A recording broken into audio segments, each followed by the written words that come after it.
Capital News tonight.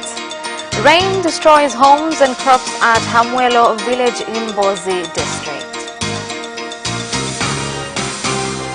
Chadema National Chairman Freeman Mbowe ends his defense in incitement case against 9 leaders of the party. And in sports, Yanga defeats Alliance 3-2 in a Premier League game at CCM Kirumba Stadium.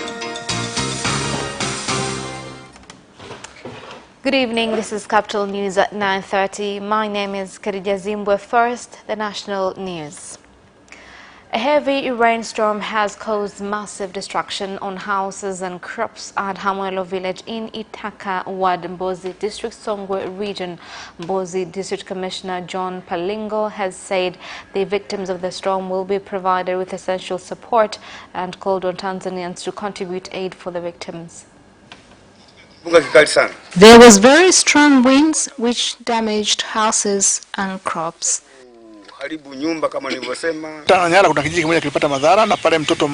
Disaster of this magnitude has never happened before, and we decided that relief aid must go to those in need the most, the elderly and the sick. We are giving 272 iron sheets, but we also understand that there is need for fertilizer.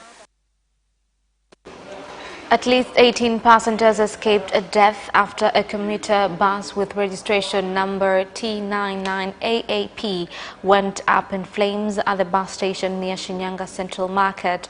The rescue and fire brigade arrived at the scene of the incident to put out the fire with the support of people who turned up to help. The vehicle was ready to leave, then all of a sudden there was an explosion. We responded, although we were notified late. We were able to put out the fire after they failed to do so by themselves. I urge the general public to call the emergency number at once whenever there is an outbreak of fire. The cause of the fire was the battery which exploded. We tried to put out the fire but couldn't. That's why we decided to call the fire rescue service.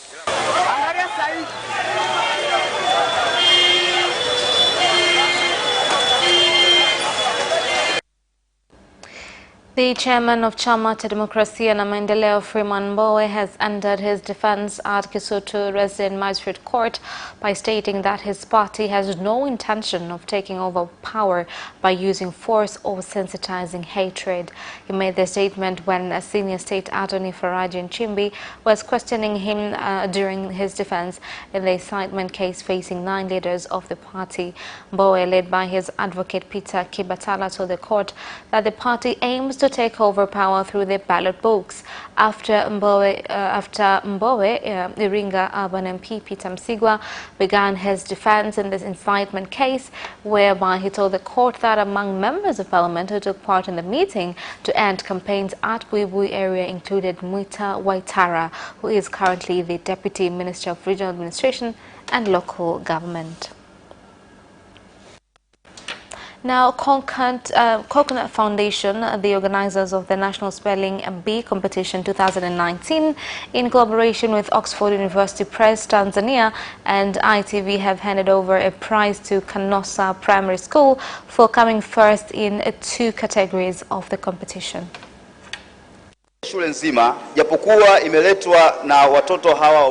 An individual can bring development on behalf of the whole nation and could motivate others to do the same.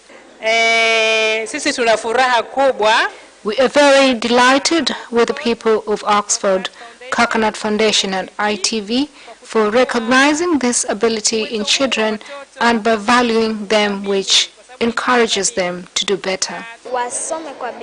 They must work hard. Miniature was a difficult word for me to spell. Now, with the new cotton season underway in Lake Zone regions, farmers in Geita region have decided to store their cotton in their homes due to delayed payments to farmers who have already sold their crops. Leaders of cooperative societies have called on the government to pay them so that they can start buying cotton from farmers in 2019-2020 season. Maana walikuwa nasubiri kwamba mpaka pesa ije ndio wapeleke nini, wapeleke ile pamba yao. They were waiting for the money before they could sell their cotton, which is still stocked up in their house. Mwaka jana tununue sisi wenyewe. We asked if buyers could buy directly from us to reduce the inconvenience caused to the farmer. We are doing a follow-up to ensure farmers still owed are paid. Pupils at Pongwe Primary School in Tanga are unable to study at night due to lack of reliable electricity at the school. The chairperson of Tanzania Women Architects for Humanity Tower, Victoria Herman, has said that they had contracted Rex Energy Company to install solar power at the school, but they have yet to complete the work.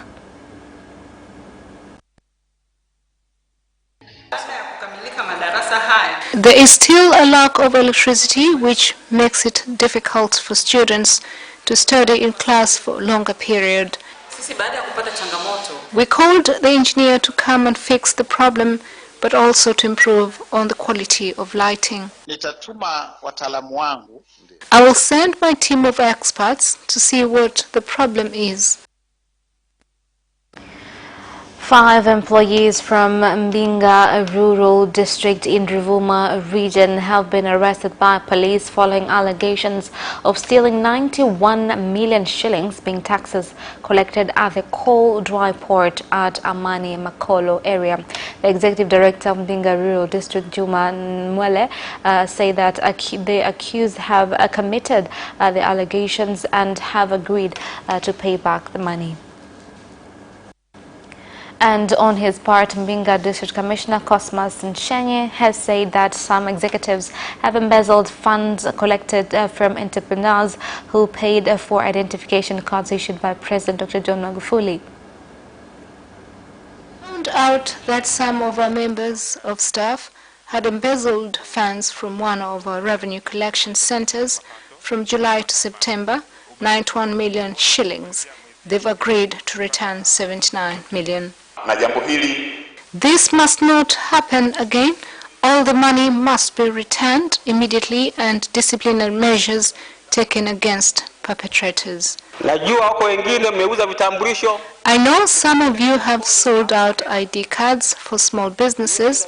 You must come with a balanced report on number of IDs remaining and money collected. If not, you must go straight and report to the OCD. The Minister of State in the Vice President's Office for Union Affairs and Environment, George Simbachawene, has said environment destruction caused by charcoal burning can be controlled by creation of regulations and sensitization on use of renewable energy. Minister Simbachawene made the statement in Dar es Salaam during the opening of the Renewable Energy Exhibition held at Mnazi Mmoja grounds. Ugunduzi wa teknolojia mbadala kwa ajili ya kupunguza gharama za uchumi wa watu kwa kutumia nishati yenye bei rahisi, lakini pia na kuokoa uharibifu wa mazingira yetu kwa kutokutukata miti sana, lakini pia uchafuzi wa mazingira umekuwa uko chini mwito wa watumiaji, lakini teknolojia kwa maana ya ugunduzi wa teknolojia za nishati imekuwa iko juu. The Netherlands government is very pleased to support TAREA and this event. The Netherlands is very much in favor of promoting renewable energy, and especially in countries where you will see an increase of the use of energy. And Tanzania is one of those countries. The world is already facing issues with climate change, so we need to promote as much as possible the use of renewable energy, not the use of fossil fuels, in order to combat the origins of climate change. So that is why we are very much involved in this and why we are supporting the use of renewable energy also in Tanzania. And that is the end of national news. International news follows next.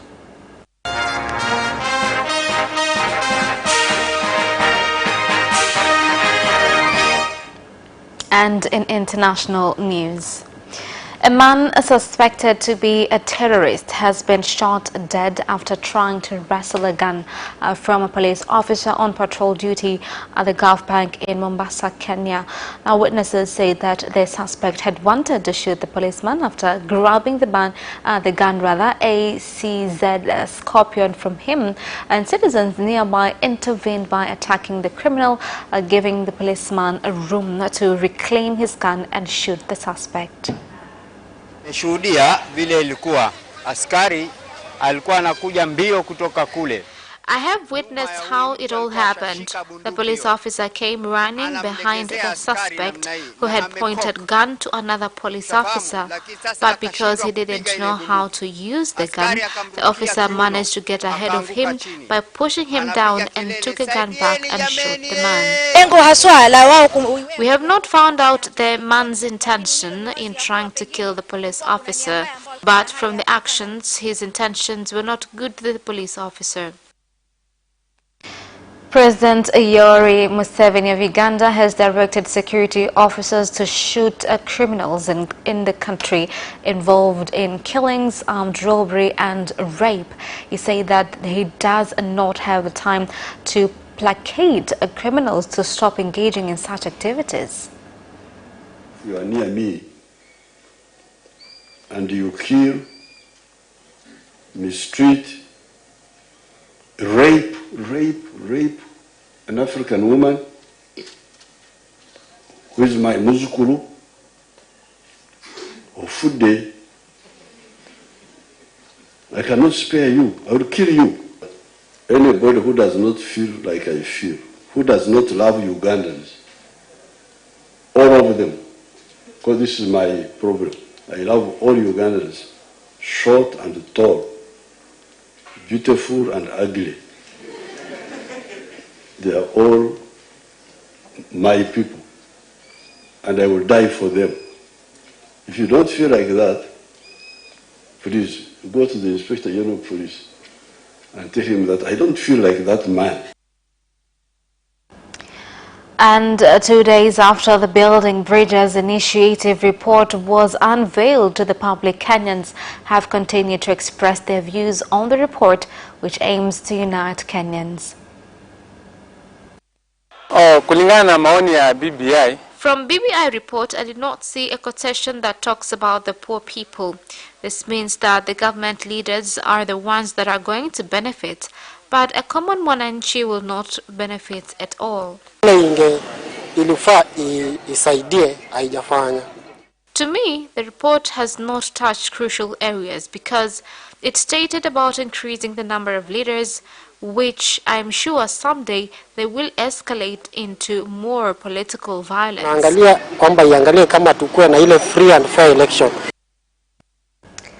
And that is the end of International News Business News. Follows shortly after the break.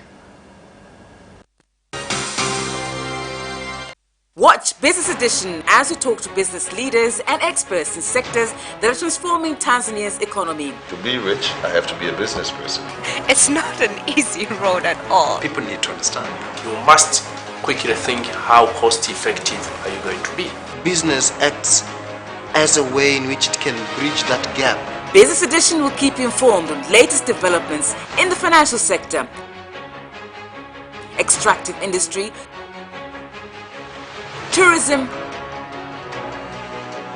agriculture, energy, construction, and so much more. Meet entrepreneurs who create employment opportunities.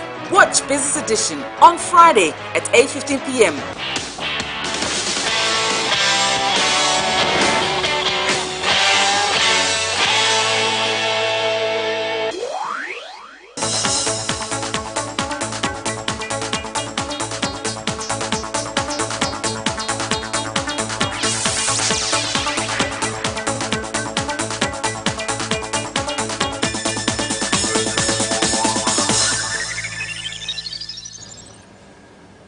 Welcome back, and in business news. The East African Business Council has signed an agreement with ministers of member countries of the East Africa Community aimed at removing trade barriers caused by some executives from responsible ministries. Speaking at the end of the Council's general meeting, the Executive Director, Peter Mathuki, said that the meeting has come up with goals with the objective of a growing trade in the region.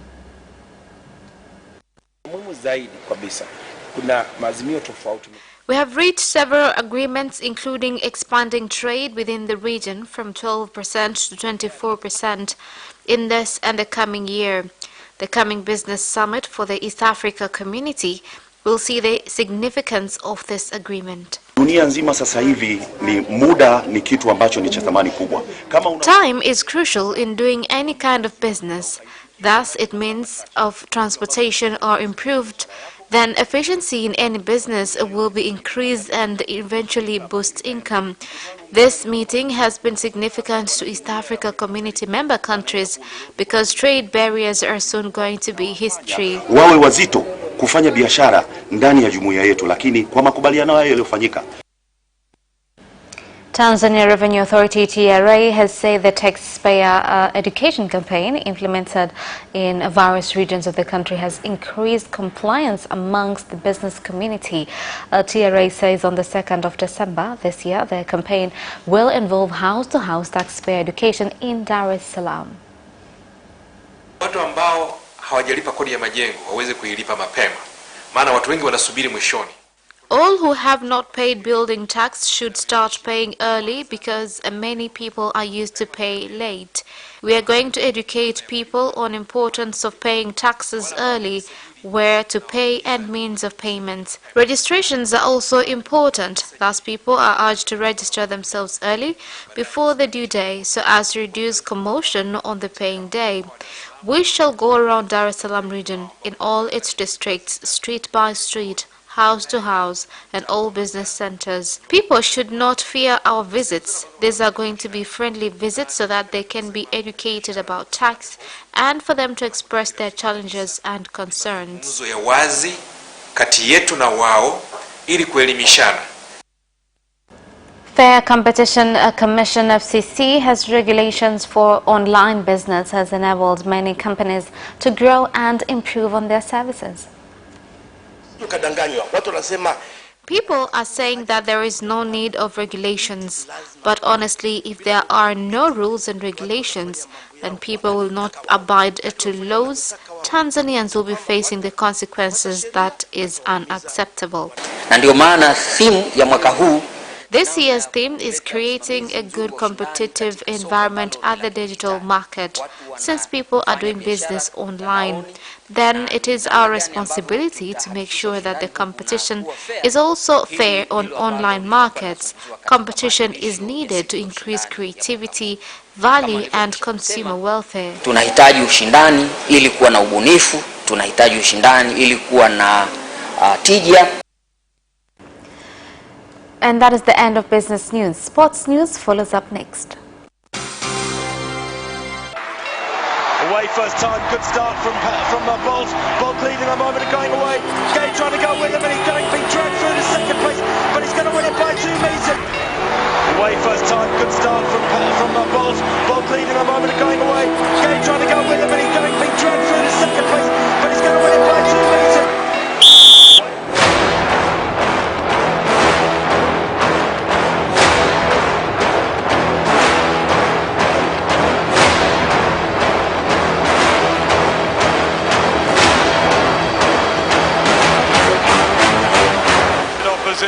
Joaquinho, he did lose to Lent.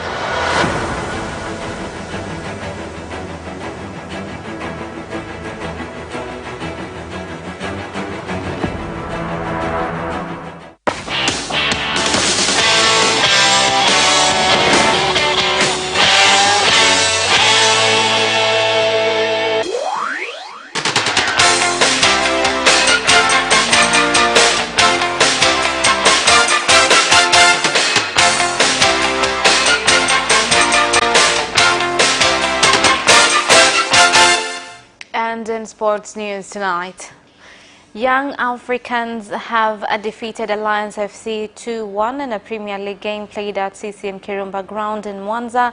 The game between the two teams was played a few days after Yanga won 3-2 against JKT Tanzania, and Alliance was defeated by Azam FC 5-0. The Special Olympics Association of Tanzania plans to send 14 athletes and a total of 10 football squad players to the African Championship scheduled to take place from January 23rd to 30th next year in Egypt.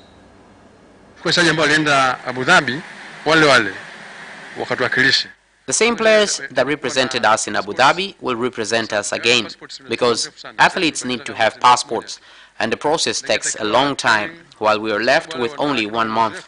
Training is also required as well, and since they have experience, training them won't take a long time. We can just put them in a camp for 2 weeks.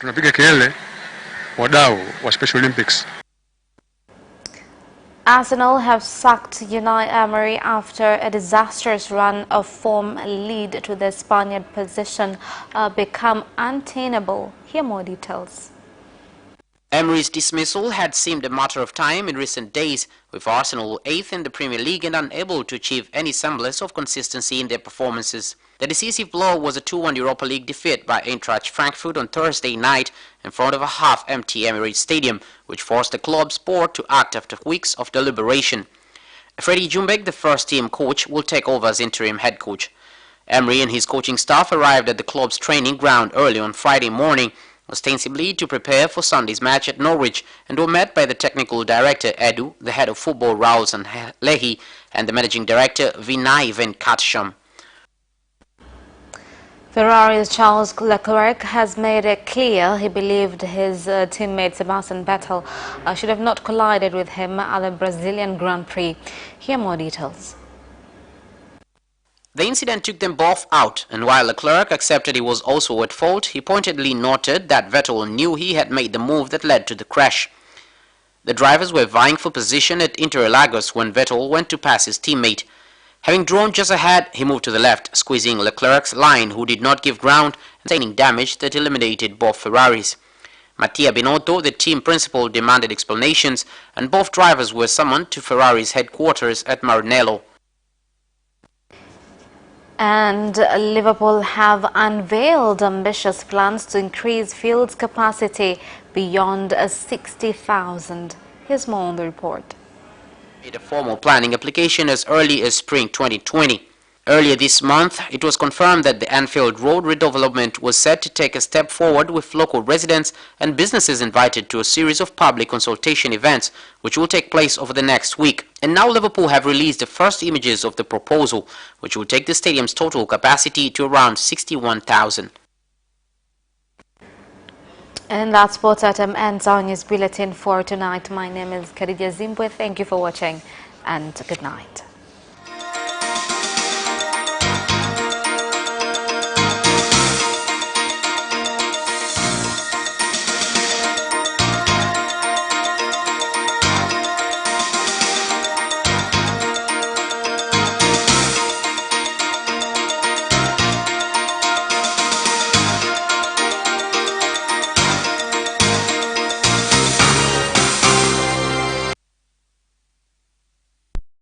Good start from Bolt leading a moment of going away. Gay trying to go with him, and he's being dragged through to second place, but he's going to win it by 2 meters. Away first time, good start from Bolt leading a moment of going away.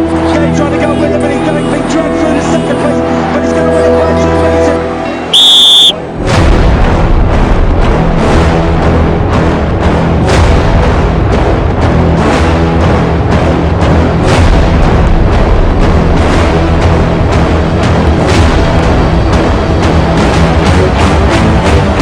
Opposition, Joaquinho, he did lose to Lynn.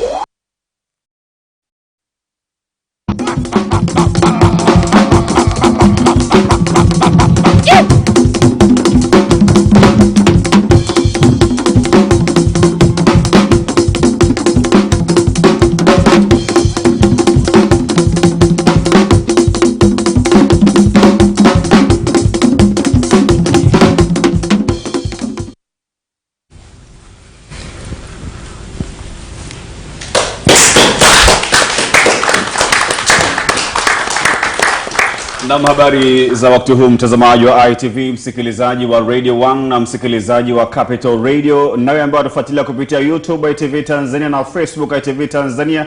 Karibu katika malumbano ya hoja mubashara, tukilumbana kwa hoja. Na hilo tulumbana kwa mada isemayo vijana kujipima virusi vya ukimwi, je, kutapunguza maambukizi mapya? Vijana kujipima virusi vya ukimwi, je, kutapunguza maambukizi mapya? Ndio mada ambayo tumeweka mezani kwa siku hii leo tukilumbana nayo. Kuongozea malumbano ya hoja hii leo, mimi ni Maulid Kambaya, mwenzangu ni Juma Kapalatu. Karibuni. Asante sana Maulid Kambaya, na mada hii imekuja muda mwafaka kabisa.